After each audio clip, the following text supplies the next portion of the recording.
मतदारसंघातल्या प्रमुख लढती काय आहेत, आमने सामने कोण आहे, पाहूयात सविस्तर।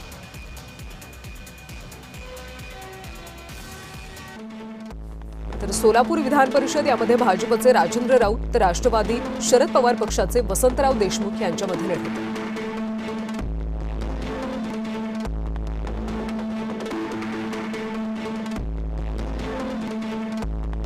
सोलापूर विधान परिषदेमध्ये कोण बाजी मारतं याकडे आता राज्याचं लक्ष लागलंय।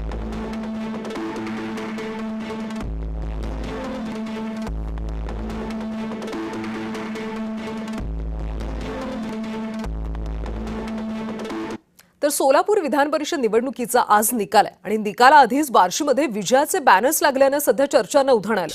महायुतीचे उमेदवार राजेंद्र राऊत यांच्या विजयाचे बॅनर लागलेत। आता मतमोजणीकडे सगळ्यांचं लक्ष लागलं असून विजयाचा गुलाल नेमका कोण उधळणार याकडे जिल्ह्याचं लक्ष लागलं।